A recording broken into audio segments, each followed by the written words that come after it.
Assalamualaikum warahmatullahi wabarakatuh. Selamat sejahtera. Apa khabar murid-murid semua? Cikgu harap kamu semua berada dalam keadaan yang sihat, sejahtera bersama dengan keluarga masing-masing. Jadi, seperti yang kita sudah maklum, murid-murid semua, bahawa sekarang ni kita melalui fasa Perintah Kawalan Pergerakan ataupun PKP. Jadi, sudah tentunya kita tidak boleh pergi ke sekolah dan sudah pastinya murid-murid semua merindui suasana di sekolah dan suasana pembelajaran. Walau bagaimanapun, itu tidak bermakna bahawa murid-murid tidak boleh belajar. Okay, berbagai cara yang murid boleh lakukan. Untuk hari ini, cikgu ingin berkongsi kepada murid-murid semua untuk kita sambung semula pembelajaran kita pada sebelum kita bercuti. Iaitu, murid-murid sebelum itu boleh buka buku teks, lihat buku teks pada muka surat 29, Unit 5, maaf saya, muka surat 35, Unit 6, dengan tajuknya Pilih Gaya Hidup Yang Sihat. Mari kita sama-sama lihat. Di sini. Pertama sekali, hari ini ialah hari Ahad, bulan 12 bulan 4 2020. Tajuk yang kita baca pada hari ini ialah Pilih Gaya Hidup Sihat. Untuk SK bertutur untuk menyampaikan maklumat dan idea bagi pelbagai tujuan.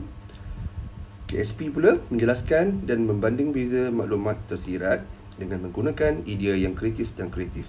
Baik. Untuk pembelajaran pada hari ini, objektifnya ialah murid melengkapkan peta buih berganda dan menjelaskannya. Untuk kriteria kejayaan, murid berjaya melengkap peta buih berganda dan menjelaskannya dengan betul. Baik murid. Sekarang ni kita lihat pada buku teks muka surat 35. Baik. Di sini ya.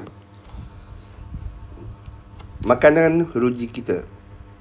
Puan Nurul ke pasar raya untuk membeli beras.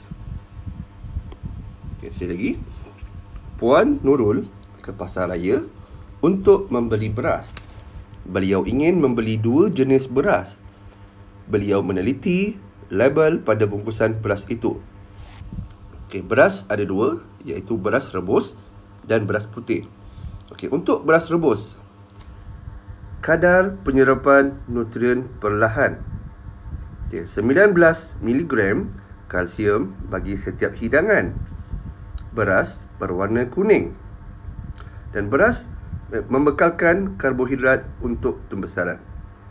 Bagi beras putih pula, kadar penyerapan nutrien pantas 10 mg kalsium bagi setiap hidangan. Beras berwarna putih membekalkan karbohidrat untuk pembesaran. Baik, murid-murid. Cikgu ulang semula bagi murid pun dah faham. Puan Nurul ni dia pergi ke pasar raya untuk membeli beras.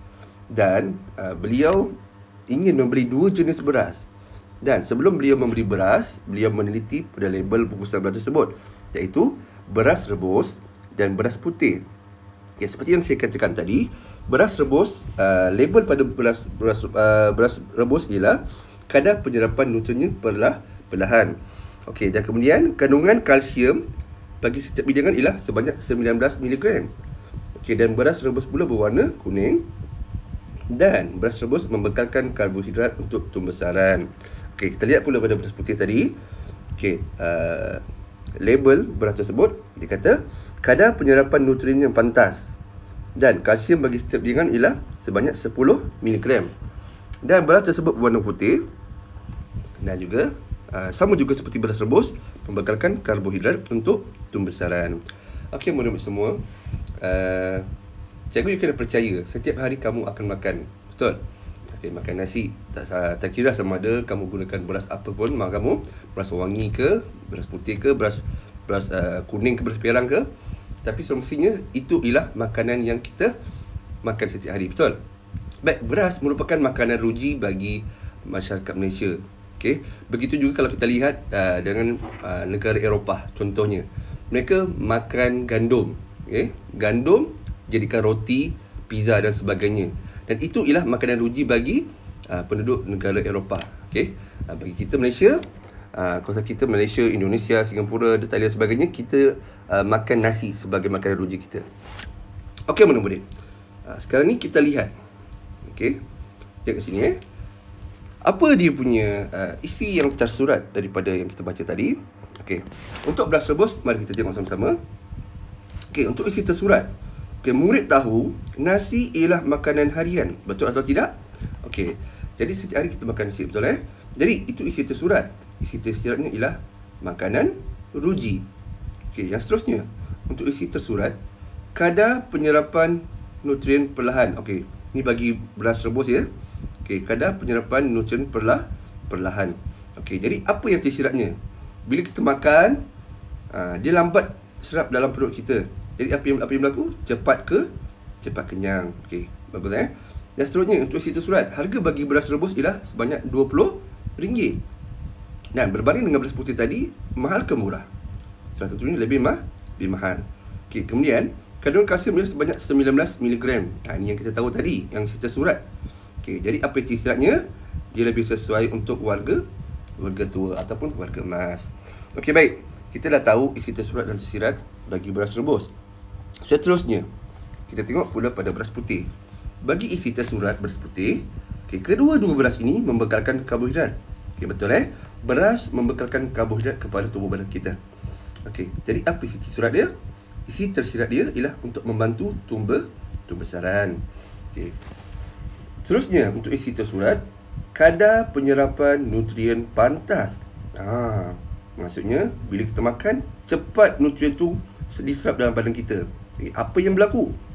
Kita akan lambat kenyang. Bila lambat kenyang, kita akan makan dengan kuantiti yang banyak. Sebab itulah kalau kita makan satu pinggan pun tak cukup. Minta lagi mak, nak tambah lagi nasi. Walaupun dah makan banyak tadi. Disebabkan oleh penyerapan yang pantas, kita lambat kenyang. Sentiasa lapar.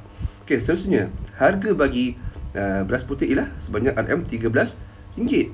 Berbanding dengan beras rebus tadi, ni lebih murah daripada beras rebus.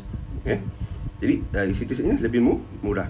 Seterusnya, untuk beras putih, isi tersuratnya ialah kalsium sebanyak 10 mg. Berbanding dengan beras rebus sebanyak 19 mg. Okey, apa isi tersuratnya? Sesuai untuk semua golongan. Kalau tadi sesuai untuk warga emas atau warga tua, ini sesuai untuk semua golongan. Okey, murid-murid, kita dah tahu isi tersurat dan tersirat bagi kedua-dua jenis beras. Okey, sekarang ni mari kita sama-sama untuk melengkapkan peta buih berganda yang ada pada halaman 35 tersebut. Okey, jadi kita sama-sama. Okey, kita lihat apa yang telah dinyatakan di situ. Yang telah diberikan ialah dia dah berikan dua jenis beras rebus dan beras putih, dan dia ada juga murah, makanan ruji, cepat berasa kenyang. Okey, baik, kita sambung semula.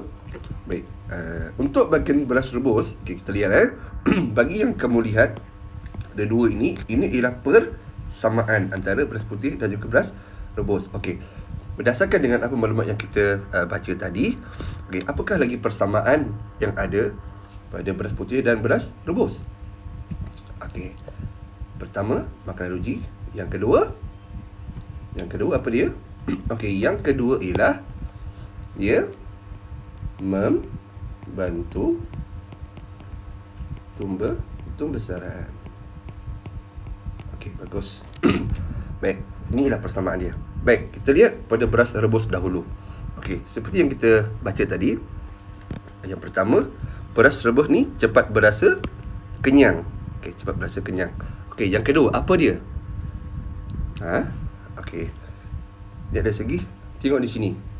Okey, kita lihat dekat bahagian sini. Murah. Jadi semestinya dia berkaitan dengan harga. Okey, bila ini murah, ini jadi mahal. Okey, bagus murid-murid semua. Okey, yang seterusnya, okey, apa lagi ciri-ciri beras rebus? Okey, kita dah belajar tadi. Sesuai untuk warga tua. Okey, kita dah dapat satu ini. Jadi, bila beras rebus sesuai untuk warga tua, beras putih sesuai untuk siapa pula? Beras putih sesuai untuk semua golongan. Okey, semua orang boleh makan beras putih. Tak ada masalah. Okey, seterusnya kita lihat pula dekat sini. Dekat beras rebus dia kata cepat berasa kenyang. Jadi dekat beras putih